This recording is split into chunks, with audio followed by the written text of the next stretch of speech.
ideas or like fishaways or something. What? They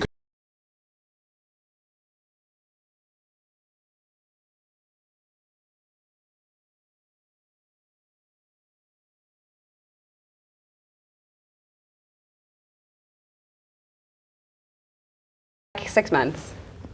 And occasionally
Good day and welcome to this week's eNCA live debate. I'm your host, Trudy Makaya.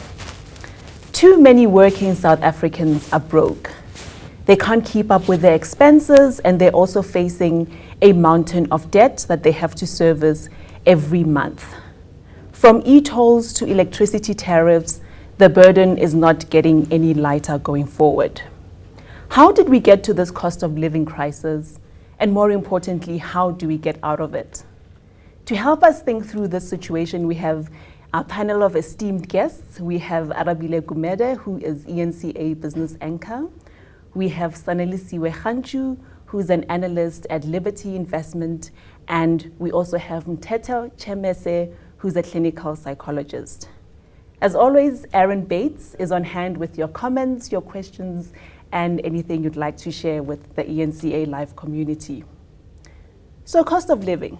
Before we think about the self-inflicted problems, let's just think about the economy, the landscape in general. Where are the pressures coming from, Sanelisiwe?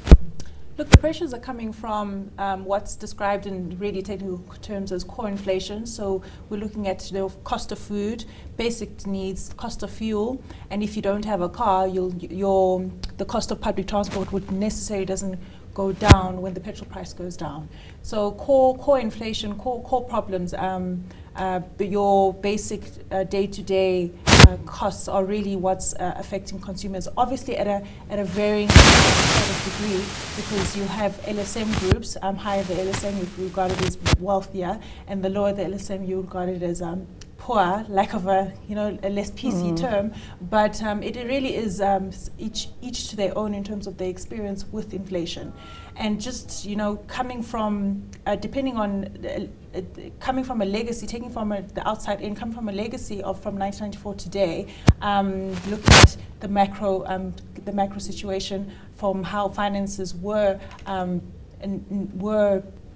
handled by the different ministers of finance, down to the consumer who's been reacting to different sort of macroeconomic global crises or good sort of occurrences when the petrol price does come down. When it feels like it.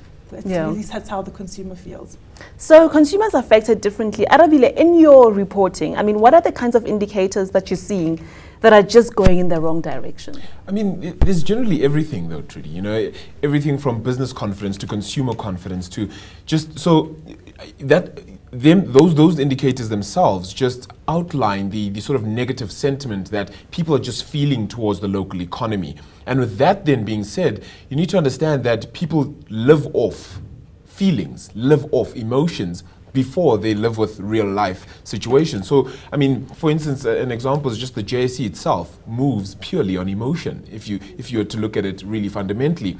So I think people are really saying to themselves, you're taking away my money, yes, but the emotional aspects of what I've had to deal with and now what I'm going to deal with now that I don't have the money is also a significant factor, and it ends up being outrage and it ends up becoming anger. And I think to a large extent it's the reason for the xenophobic attacks that we've seen. We continue to have violence in certain parts of the country, and it's really due to the emotional state of not having the money that you think you should have anyway. Mteto, in terms of people you see or in your work, it's fine. Do you see rising levels of financial stress? Is this a problem? How does it manifest itself in human terms?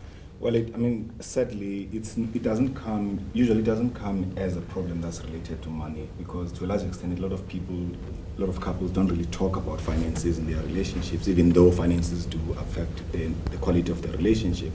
But when you actually analyze further the problem that would be a prevailing problem, you do realize that actually there are stressors in the relationship that are linked to the finances. But generally, as my colleagues were saying, in South Africa, the standard of living is getting more and more difficult for people. It's a multi-layered issue. Some of it, as my colleague was saying, it's macro level, but some of it is micro level. There are things that we are not doing very well as individuals that could actually make us feel less stressed than we are currently. So it also boils down to the individual level. Aaron, what are our audience saying in terms of this topic? We sent out a call for social media comment this morning, and we've been kind of discussing Broke SA, the hashtag that we're using for today, with the audience. A lot of stuff around really basic things that you can do at home. Things like, are you shopping in bulk? Are you making a plan before you go to the retailer? Or are you kind of buying on impulse? Speaking of emotions and buying kind of based on how you're feeling. Also some comments on things like turning off your geyser. Really, for me, prompted the question of, is that necessary with Eskom kind of, saving us electricity costs half the time anyway? But we've had some really, really good feedback on social media on some of those suggestions. I'll give you a few just quickly. Stefan Lombard said he went to his bank to find out about a package that would save him on transaction fees. And I think a lot of consumers maybe aren't aware of how much negotiating you can actually do. And another one mentioned turning off their geyser. And then we had a follower on Twitter, I don't know who it is, it's a kind of obscure account, DT Broadcast, who gave a slew of suggestions, including everything from buying in bulk, going shopping with your family, turning off your geyser, just, really basic things. But it's always difficult to kind of take that from the theory and maybe talking about it on social media to actually implementing it. And then also, maybe you can comment on this, Mteto, like getting your family to adjust. I think one of the biggest problems, if you think about the pleasure principle, it's the basic sense of we want things in the here and now, we don't want to delay our gratification. And sometimes when these things are happening, most of us, we don't want to take responsibility and say, in spite of all that is happening, I still have to make adjustments where I can. A lot of people, they still want to live the same way that they lived 10 years ago, 5 years ago, regardless of the fact that things are changing. Like basic things like saving. A lot of people don't check how much they are paying, where they can make comparisons and actually save. And I think for me, as Arabella was saying earlier on, one of the sad things I'm seeing in South Africa, and I often wonder, the alcohol intake in this country, and I often wonder whether that could be linked to how people try to numb their frustration. So on the one hand, you've got all these problems, but on the other hand, you have a sense of having a good time that makes you not to think about your problems, number one, but at the same time, it actually makes you numb some of the challenges that we're going through. And I do think that one of the fundamental things we've got to do is to have basic financial literacy. It's not a given. A lot of people, don't have financial literacy that could actually be a benefit to them. So I find sometimes that companies, Liberty may go to a university, you recruit people on the skill that they have. Basic things like, if now you're earning, let's say 10,000, how can you structure your life? Because a lot of people, okay, now I'm working, so I want to get all the things that I wanted. Again, the pleasure principle. You get bombarded with all these nice things that you can actually get when you start working. And usually there's a disconnect between what is real and what you have in terms of the actual money that you have. So I think there's a lot of work that we need to do in terms of teaching people how to handle their finances. But the reality is that to the extent that you are highly stressed, you definitely are not going to have a good quality of life, and you end up coming to us. So financial education, a very important point. Sanelisu, what kind of tools are there that can help people to, people who are already qualified in other disciplines? It could be an engineer with a very high paying job, but they've never had a course on how to manage their finances. What is there that they can reach out to that can assist them? I think we're definitely speaking to the employed population, and we're definitely speaking to someone that has a steady income and it is preferably permanent employed. And the first point of call is an accredited financial advisor, because much like my colleague has said now, that there are a lot of grey areas in trying to balance out the money that you receive. You could be excited, but more importantly, you need to do responsible things with those with that money, as opposed to just trying to seek out or gratify the pleasure principle. There's very important concepts that need to be grasped by the general population, and that is savings and investments, which can be as small as a really minute amount, and that can extend to the individual that finds themselves in the LSM grouping that is, over 5 or 6 at that stage. So financial literacy is an important one. Can I come in there? We've got a question on social media from David van der Walt, and hopefully you'll be able to answer this. On investments, he says, nobody seems to mention anything on life, annuity and policies. Do we really have to pay such a lot on them? What would a financial advisor say to that question? So typically a financial advisor, an accredited one, I know I sound like a broken record, but it needs to be someone that you have incurred a certain level of trust, speaking to the emotions that Arabile was speaking to. The financial advisor would advise, funny on play on words, financial advisor would advise that customer on the different, at its very simplistic level, the different options available to them in those categories that they've specified in their tweet, and also a way to even structure the premium amount, and a way to even structure the increase of that premium each year. That is all part and parcel of that contract that you'll have with that particular financial institution. Okay. So, this is an interesting part about being financially responsible and, being aware of the reality that the economy has turned. These are the challenges. We can't be spending money like, there's no tomorrow. But Arabile, you had a different take on this. Do you think people are internalizing the fact that things have changed and that this is a tough economy that we're in? Personally, I think, the elements of people saying, yes, things are getting tough. I need to perhaps bog down or put things down and perhaps not buy those biscuits that I used to buy. And now, it's the little things. You'd be oddly surprised. It really is those small things. And some people are even turning from 95 petrol to now 93. And people aren't aware that there's actually a difference. Oh, we should talk about that. Price. There could be dangerous ways of downscaling. But yes. So, obviously there are dangerous parts to this. But I do think that people have said to themselves, especially in the glory days, and I say the glory days, this is most probably pre 2008 crisis as well, and even a little bit after that. I think right up until around 2010, 2011, everything was sort of okay. We were going by, everything was okay, you could live a certain standard of life, but things have really sort of crumbled ever since, and from that point on, people have just said, but I still want to be able to buy these things. And then the first thing we do is we complain to government, everything's expensive, petrol and this. And yet we haven't decided we need to change our lives so that we're still able to do every other thing that is seemingly important. And I'm not saying cut down your child's school fees or whatever the case is. No, but I'm saying to be able to afford your child's school fees, which continues to increase by a higher rate than your own salary sometimes, the best thing to do would be to cut down on other luxuries. And whether we're internalizing it ourselves and saying, I'm going to cut down on the things I do that are a little bit too boisterous and a little too out there, maybe a fewer trips to the zoo or movies or whatever the case is. I don't know though, because I feel like the definition of middle class evolves over time in a sense, or even a comfortable standard of living. So perhaps, a while back it might have been that people shop with a shopping list and stick to a certain budget and never ever go to Woolies, for instance, or any other high-end retailer, not to pick on them. But then that shifts a bit. It becomes standard that you must have whole wheat bread and not regular bread. It becomes standard that you must have herbal tea and not, a certain unbranded. Isn't that the problem, that we've made it the norm? That we've changed the definition almost of a middle-class citizen, but their salary hasn't entirely changed. You get to a point where we call it middle class, but you actually have all these other responsibilities that you need to look after. We'll even touch on black tax, which is another big story in itself, but that is a huge responsibility.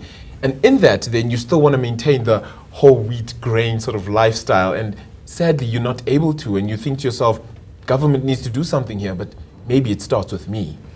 Look, it definitely starts, I think, with the individual, and I think a big problem in this is the glaring issue of you falling trapped to the credit, the availability to credit, and it just boggles my mind when you hear of the adverts that are in the media circulating, and really not picking on one particular bank or institution, but just a very common example. If you want to, get your son that fancy soccer kit, go get yourself a personal loan. So it is a culture of getting from the future, because that's credit. You're getting instant gratification today, but you're actually paying for it, and that payment is interest. And there's no budget constraint. It's almost like you're unlimited.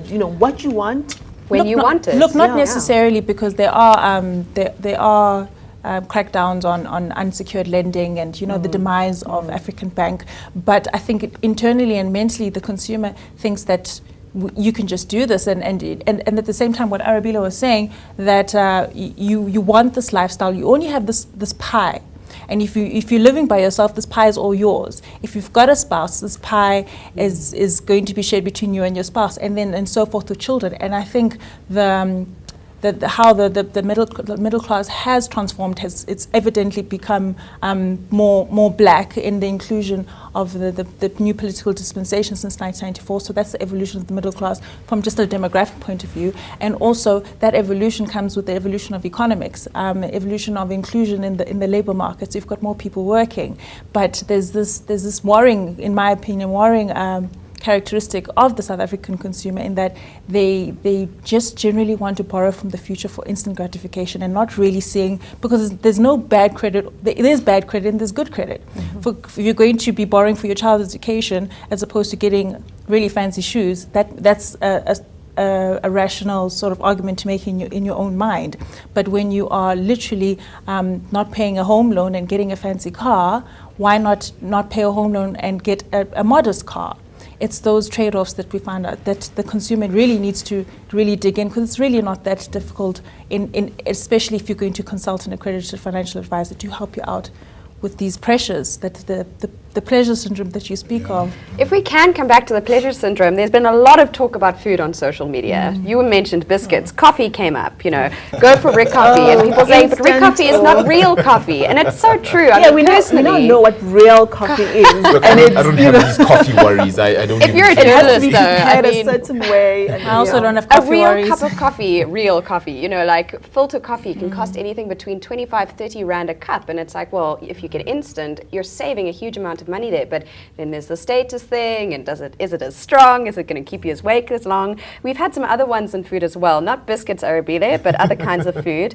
A tweet here from Tlaleng Khalapa, who says, most of my money is usually food, if not all. I mean, that's astounding. You're spending all your budget on, and trying to eat well. You think it's an investment, it's my health. It'll also be interesting to, find out, we can't, it was a simple tweet, what kind of income this individual is receiving each month. So you'll find that on the lower side of the, and I'm really just generalizing, but the trend is that on the lower side of the LSM spectrum, a lot of money goes to food and transport.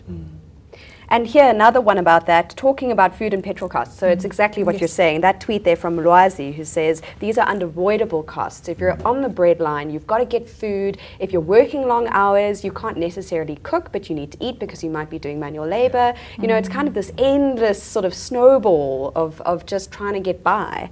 That's what we've seen on social media. What about another kind of pressure in terms of peer pressure?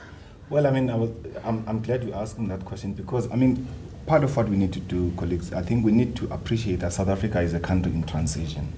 And I think sometimes we expect these things to just make sense, within a decade. And actually... Well, 20 years, but... Actually, we are the cursed generation, as it were, because all these things that we're trying out, what does it mean to have black middle class like we have in South Africa?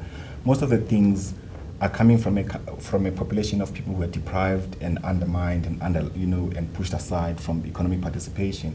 So collectively, you find a situation. I'm not speaking on behalf of all black people, but you have that dynamic of people saying, "Okay, we've arrived. I'm an economist. I'm an accountant, and therefore I've got access to these things." And what we have seen as well is that there's been access to credit, which has not come with financial literacy. So part of what we are seeing now, we could just be seeing an evolution of people really being hit hard by by bad behavior in terms of the peer pressure.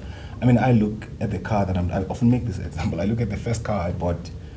I shouldn't have bought the car that I bought, but because that was the car that, those were the cars, that was the range that was being driven by my peers. The trend. But before that, I had been driving a 1985 Ford Bantam that I got from my aunt. Less stress than I had when I actually then ended up buying a car. But now with that experience, I'm like, okay, cool. I don't have to buy this kind of a car and all those kinds like that. A lot of people, they find themselves trapped because everybody is driving this kind of... Just go to a Chisanyama, for instance, and just see the cars that are there. And just go and see people who consume alcohol, and you look at what they drink, and you're like, oh my word. And some of these things are associated with class and being relevant, being socially acceptable, and it's peer pressure. All these things are emotional or psychological. Until people start to take care of that, where your sense of self-worth is not linked to the brands that you're wearing, to the car that you're driving, and all these kinds of things. I mean, some of the things that we need to talk about again is that the unfortunate part, as my colleague was saying, some of the debt that we're talking about is actually good debt. People need to know what they need versus what they just want. I mean, I look at even some of the packages that people have for TV. You look at what people are watching, they don't need all the channels that they are actually paying, however much that they are paying for. But then if you say to them, okay, you need to cut down, we don't want that. Because again, it's peer pressure. Peer pressure. Well, we'll delve more into this. We're going to take a 2-minute break where we'll be looking at a package that was done earlier on the black tax, which is something that we also will be discussing after the break. So stay with us and keep those tweets and comments coming. Pinky Nechibambe has been working as a scientist since 2007. But this mother of 2 does not get to exclusively enjoy the fruits of her labor. She also has to provide for her unemployed parents. I'm the only one, so I have to make sure that every month after buying my groceries, I have to make sure that there's also grocery at home.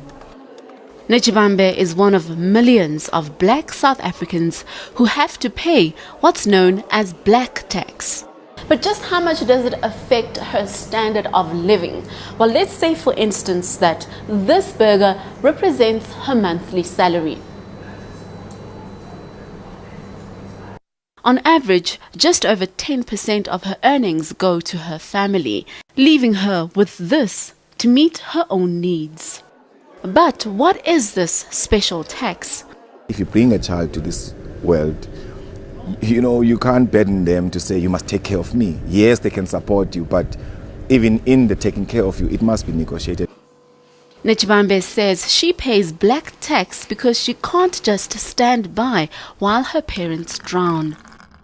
You want to help them, but it's also strenuous on you because you also have to take care of yourself. She's not the only one. After long hours at work, Tepo Kanaga splits his salary with his family. He's currently renovating his mother's kitchen, paying his sister's university fees, and buying groceries for the family. All this while paying to complete his own studies and support his daughter. Kanaga has been the man of the house since his father died 15 years ago. He hasn't been able to move out of home yet. He simply can't switch off his responsibilities. When you take the family responsibilities and stuff, and afterwards you have to focus on yourself. If this burger represents Kanaga's salary, more than 70% goes towards paying his black tax. It puts so much strain in the relationship with the people that one has to support. There's a lot of resentment that is unspoken. But there is hope. We've learned lessons, we now are better off in a better position, that the black tax thing won't affect our kids. While this generation feels indebted, many black taxpayers believe the future looks brighter. Tabang Masanabo, Centurion.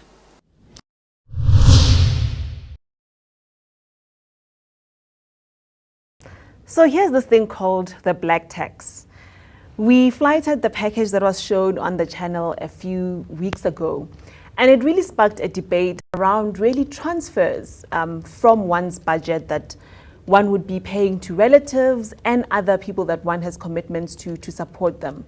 So in simple terms, it was argued that for many black people coming from a historically disadvantaged background, there would be many responsibilities towards aunts, towards siblings that cannot just be shrugged off and that one has to take into account when looking at their budget and their expenditure.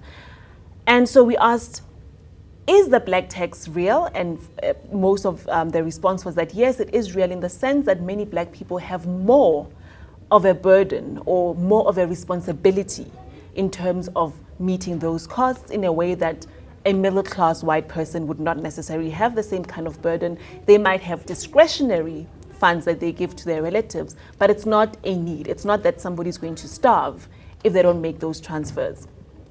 But the question is, how do you manage within a family these commitments? How do you set the limits? Can you set a limit? Is it realistic? Is it something you can even have a conversation about? Sadly, we've hardly had a conversation about that, and I'm glad you're bringing that up because it's one of the things, again, as part of the transition that we're dealing with a lot in therapy, where people are feeling resentment towards their families. They still do what they have to do, but the kind of quality of relationship that people have with their parents all of a sudden gets bad because people are silent about the problems that they're having. So black tax is real. People are expected to do what they have to do in supporting their families. And I often say there's nothing wrong with that, except that once it becomes something you have no option but to do, then it affects people. So it's one of the challenges that we're facing. But I mean, as I say, it's difficult to balance between doing the right thing, which is to support your family, versus it being an expectation. So, Sanelisiwe, do you find that when you come across people that they're having the right kinds of conversations about money? Look, I work in financial services, so largely, I mean, I'm in the business of being around sound financial advice. So I think feeding off of my colleagues' a description about the inner conflict that you have from a psychological perspective, but answering your question about is it possible to have limits, and my answer is definitely yes. And it starts off from your working journey from the beginning. And when you begin to start working, are you taking the onus on yourself to get a life policy, for instance, because that's something that you hear of in the media, but more importantly, are you seeking advice? That want, actually going a step back, that want to actually know the correct financial information would lead to you getting an accredited financial advisor, and that would be part of the lifestyle of putting in limits and bars. Bars sounds a little negative as if you're in jail, but it's rather a prettier jail in a sound financial life than being in a jail of debt. And that's where the financial advisor comes in. But I mean, in our context, in more traditional communities, do you think you can even bring that and go to your parents and say, well, my financial advisor says this is the prudent way I should manage my finances? Interesting how you put that. How do you insert that world into perhaps a world that is more communitarian in some ways, that expects that resources belong to the family, not necessarily to you? A realistic way in really tapping into that, that rural world would be, you would have to check the educational background of that family and who's actually working, because that's where the positive influence could potentially come into the family. I mean, I'm a product of such circumstance, and I'm from a larger black community, but certain decisions were made before I was born, and certain positive decisions were made before I was born, hence the outcome that you see today. And I'm not at all saying that it's a brilliant outcome, but it's definitely something to work on, given the constraints that we have in society. It's very important to try and balance out. It's a need versus a want versus what you have. And unfortunately, the what you have is usually the fixed sort of variable. It's what you have. Your needs and the wants can vary, but what you have is really what you have to work with. And a really harsh conversation needs to be had in the context of the black tags that you alluded to. But it's very important to have the want to seek that financial guidance, because what you have will not change very, very often, given the salary increase, and really depending on what industry you find yourself in. And Arabile, the black tax, I mean, just the feedback from that story. Do you find that people reacted positively and said this reflects where our lives and we have solutions? Were there interesting ways that people said this is how we navigate around this? I can't say whether there was a negative or positive reaction. All I know is there was a reaction. Okay, absolutely. It was one massive, sort of story that we came up and really discussed and really delved so deeply into, and my colleague there was actually part of it as well, and you see that it was so relevant. But and I want to allude to what Sanelisiwe was saying, that it's in theory, it really is so easy to be able to say we need to have a hard-on conversation about the limits and the barriers and, as she says, the bars as well, you know, on how far you can go and stretch yourself in order to help your family, because it can't be easy. It's difficult. I'm in a situation of exactly the same caliber. I know a whole lot of people who are in that caliber as well. Half, if not more, and this is a random assumption, but I can imagine that a lot of black South Africans in the middle class are in that saga. But the important thing is, sadly, especially culturally, it's very difficult to sit your parents or anybody of your family down and say, no, I can't. This far, no further. Yeah. You can't do that. Yeah. I mean, I recall having kept an eye on our social media accounts at eNCA News. The response on black tax was unbelievable. It really struck a nerve with people, and people could really identify with that thing of, you've got family members, they need help, you have a responsibility, you're a young black professional, and you can't say no. I mean, I've just checked now. This was 3 hours ago. I mean, it's days and days after the story, which still does well on our website, and I will share that link for anybody who missed it on Moneyline. This one here says, just phoned my mother to wish her well on her birthday. This was 3 hours ago. Soon after we hung up, she sends a text with her bank details. #black tax is real. Oh my goodness. What are you going to say? It's her birthday. You really don't have a choice. Well, part of it is historic. I mean, I come from a family of like very strong people culturally, you know, who, when you worked, you had to bring your salary and you put it there with all the traditional... Especially your first one. Yes, that first one. Yeah, your first one, you put it there in its entirety, and then there'll be prayer, there'll be traditional rituals, like I'm 3 generations after. But the part of the problem is that sometimes you find people in our families, they don't have a sense of the kind of life that we lead, because part of the problem, if you come, let's say, from a rural area, the kind of life that you have there versus in cities is different in terms of property. They don't understand this thing if you're renting or you're paying a bond this much. They don't have a conception of the kind of amounts that you earn, because for them, if they earn $500 a week, they could, you know, make do with whatever little that they had. So the understanding sometimes, I think the financial literacy that I mean, there are things at home I don't even expect some of my family members to understand. So I think for me what is important is that people have to be realistic in terms of saying, this is how much I can afford. That, at least that's the conversation that people can have, to say, listen, realistically, I can only afford between this much and that much. If I have a good month, I can give you this much. If I have a bad month, expect this. Because people don't even have that conversation. They just give family members whatever they have, and then they are silent about how they feel about that. Some of it, again, if we talk about the legacy of apartheid, these are some of the things that we need to do better with the current generation and the next generation, where financial literacy is part of the conversations that, I mean, some of us, we just have to live with some of these problems. We're not going to get much in terms of the generational gap. But the reality is that, again, you don't want to come across as saying to people, oh, now we have become so individualistic. Because some of the tweets that came from the feedback that I was reading, people were saying, yeah, now you want us to be individualistic. We are African people, we are communal in nature.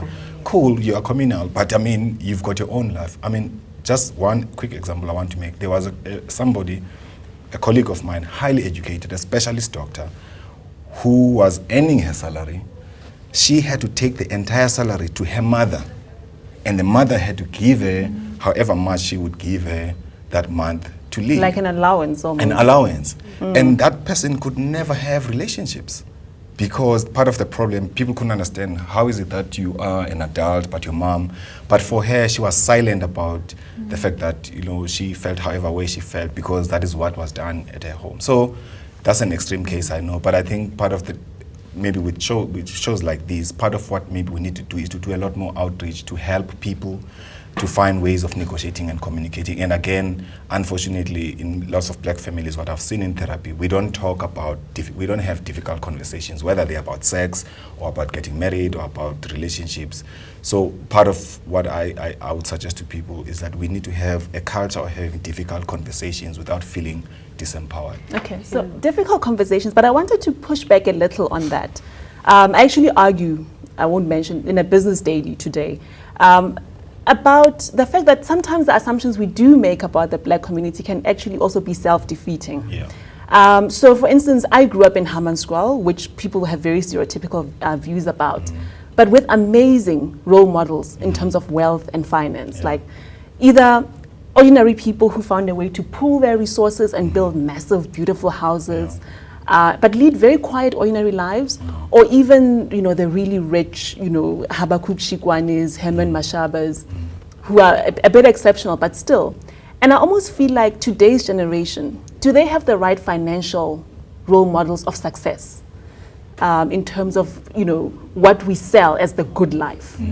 I don't know if you want to jump in there. Look, I think the role models exist. I think it's now the change in behavior that we're seeing within the dawn of democracy, and really tracking from 1994 to now. There are extraordinary people out there, and they probably have already born, and they're probably, you know, spreading the good message in whatever communities that they find themselves in. Now it's like a subliminal message. I don't know if you're going to get it from the media, because I'm sitting in a media studio room, but there's a subliminal message that's becoming, moving from a perception to a reality that's manifested in people's actions, that there's a quick fix for everything, and the quick fix is seen in the fact that you want this now, I can't afford it, let me go get credit. There's definitely this is the word. There's no sustainable attitude, because sustainable attitude will lead to sustainable action. That's what's missing in society, that attitude, which makes it so much more important to try and seek the right financial advice if you are working. That's why I was saying a little bit earlier, we're obviously speaking to a certain audience. Yeah. If you are working and you get a certain salary at a steady amount of money, and hopefully it increases for the next year. But it's this quick fix, and also coupled with the legacy of pre-1994, that's very hard for certain, and generally speaking, very hard for certain demographic groups in South Africa, the prominent example in this conversation being Black people.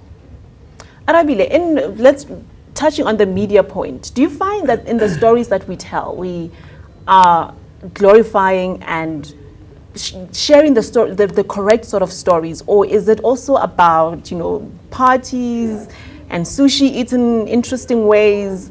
Are we glorifying that? And we never talk about the guy who worked for 18 hours for 20 years, for instance. I think that's very true. Yeah. That's a solid fact right there, that, you know, what sells is the glamour, is the lights, the excess. You know, we want whatever it is to be bought. We want to have our publications read, or whatever the case is, or we want, you know, viewers, or whatever the case is. And the more glamorous a music video is, for example, the better it appeals to South Africa or the youth, and it's all because of aspirations. I mean, you know, we cannot deny that it's purely because of aspirations, but it's because of what sells.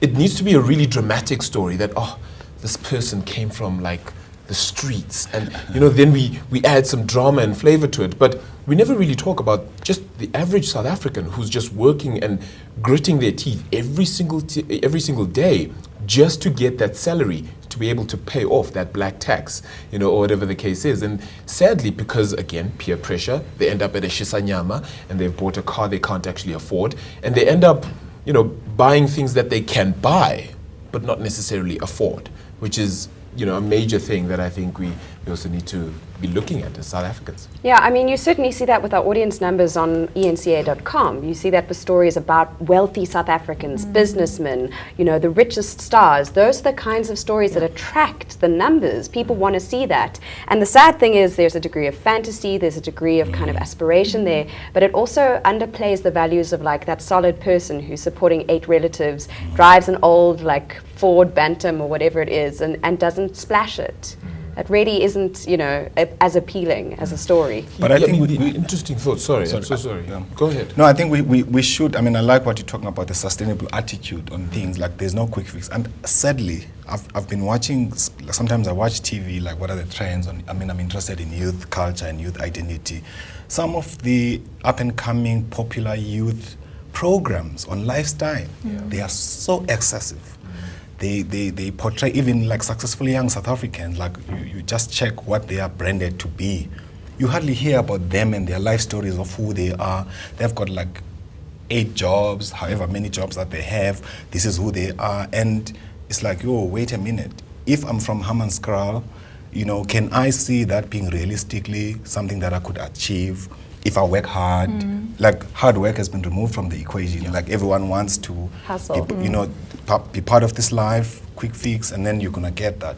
So for me, part of, again, what we've got to be careful again of not doing is to make as if you can't have other Patrice Motsepis and many other people who have been successful. I mean, I read the story of Richard Maponya, and for me, here is somebody in his 90s who's worked so hard. Like throughout his storyline, there's hard work, somebody who was just not about glitz and glam, but who's achieved so much. His children are achieving so much, because they've taken from the father. But you don't hear that narrative. You just hear the glitz and the glam. Even musicians. I mean, there are so many great musicians in South Africa who are doing very well now, who are getting all the accolades that they are getting. But what is missing is that sustainable character that you were talking about, to say, while you are seeing KO in hip-hop, or even Casper Nyovest, or whoever is doing very well now, there is a story behind that years success. of toil, unknown. So I think that's partly what we've got to bring to people, to say, look, you're not going to substitute hard work. You're not going to substitute the sustainable character. You're not going to substitute, having to get mentorship. And one of the things that we encourage people now, because sometimes when they say, okay, you go to a psychologist, then you must be having a problem. We say, go for life coaching. Because there are many things, the basic things that we are not taught in our homes, in our schools. So sometimes you find yourself in your 30s or in your mid-20s like, oh, wait a minute, I didn't know about these things. So people need to know that you can, in fact, go for life coaching. Then you may identify that, okay, actually, how to handle your finances is part of your challenge in terms of your life. So you then link that to finding an accredited financial advisor, and then they help you so that you have a well-rounded life. So I just find it problematic in South Africa how we sort of push the extreme and the excess, and then be silent on the narrative of hard work. And No, okay. Just before, it's almost taking what the two gentlemen have said and also putting it under the broader category of being in an emerging market. What the narrative and the situations largely are not unique only to South Africa. So just to make sure that we don't think that the characteristics that come with the new democracy, the characteristics that come with an emerging black middle class is not unique to South Africa. There are many African examples, but you are going to carry on with even your show. Russia after its Turkey. transition. I mean, look at Turkey the today. There was a whole oligarchs. story about cars. So if you just try contextualize South Africa, even within the BRIC grouping, you'll find that South Africa is in that grouping for a reason. There are certain common denominators when it comes to these trends. So I've just consolidated what the gentlemen have said. I feel like we're beating ourselves, or we're beating the man on the street who's struggling and trying so hard too much. Let's think of e-tolls, administered prices, electricity tariffs. Is government coming to the party on any of this? Arabile, I'll start with you. It's funny. Even today, I was at the Reserve Bank, and Deputy Governor Kuben Naidu goes on and says, our worry is not whether the consumer can afford higher interest rates. Our worry is whether the inflation rate is going to breach government's target band. That in itself was loud and said to me that consumers almost don't matter at that point in time. Everything is almost put out for consumers, but it's a big worry. I think there's a certain disconnect, I feel, between government and let's call it the higher powers of the country and consumers. But it isn't just them as well, But I do think there's completely a disconnect on that front as well. I tend to disagree a little bit. Look, your facts are warranted. You had the conversation with the Deputy Governor, but also if you look at the point of reference, you even go to the South African website, that their main objective is price stability. And when the governor releases the decision on interest rates, it's usually a three-pronged approach. It's price stability at its heart, leading to the inflation rate, looking at the band, and also global and domestic economic economic happenings of the time when that interest rate announcement is going to be made. So I think it's a little bit harsh from my side that you say that there isn't any consideration of the layman on the street. In fact, interest rates have been mummed for so long because there is actually that consideration. No. So, I mean, in essence, I'm not saying that there's no consideration at all. My thing was today, this is what I got. Yes, and that's the That vibes in that you got itself from speaks volumes. You know, I think before today I may have had a different answer. But it also After adds today- to, I suppose, all the other. So the e-toll situation, I suppose the same point could be made in fairness that it was too high, then they hurt the people and gave a discount. But still, it's still an additional expenditure that people didn't But still have. looking at the outcome, so part of the drive, and there'll probably be a psychological reasoning to this, part of the anger also can be attributed to the fact that people found themselves at the end of making really bad financial decisions. Things are going to happen around you. They are taxpayers. The tax is supposed to go to improved road infrastructure. So in principle, that's all good. But the anger and the drive can also be attributed to the fact that here's one individual, Mr. X, that is making bad financial decisions for the past 20 years, find themselves living in Johannesburg, and boom, e-tolls. And there's this mass, much like the wildcat strikes, there's this mass euphoria to sort of diss what is trying to improve upon the South African infrastructure, roads, hospitals. So there's an emotional element to this. There's a political drive, which I'm not in a capacity to comment fully because I'm not a politician, but those elements can't be discounted. I mean, e-tolls on social media is a whole nother can of It is. worms. That's a debate we need to have. But Yeah, so it is completely separate because I think there is a part where people think it's one more thing. I think they're not even thinking about the merits of the road and how my life is easier going to Pretoria. They just think, But one more thing. But as an individual, why do you think?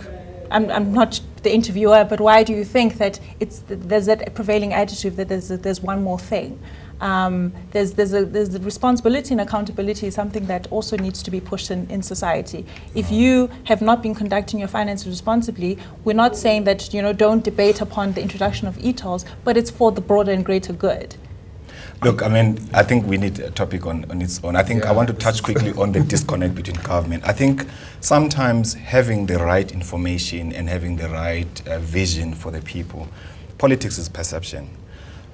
So if you don't manage the perceptions very well, it doesn't matter how good you have been doing as a Reserve Bank for South Africa in the past. If people feel that, oh, here's an extra burden on me, the e-tolls, I mean, credit to our government. They've actually accepted that it was badly communicated, and all that. I mean, remember before the World Cup, that was part of the legacy projects. Okay, we're going to have the infrastructure, and then boom, before you know it. And again, there's been stories in the media about who's benefiting from that. So it's a bit messy. It's not as simple as if people have been making bad decisions. I'm happy that we are where we are at now in terms of government trying to at least move closer to the people. In South Africa, one of the things we haven't done very well, as Arabile was saying, what I'm taking from your point is the disconnect between government's intentions. I mean, if you read our policies and some of our legislation, it's one of the best ever in the world. The issue always has been implementation.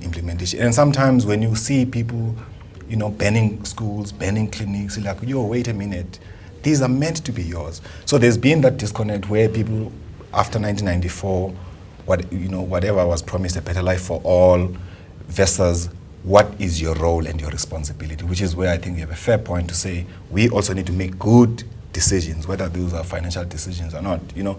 I feel as citizens sometimes we expect so much from our government. We don't want to play our part. We always have a right to something.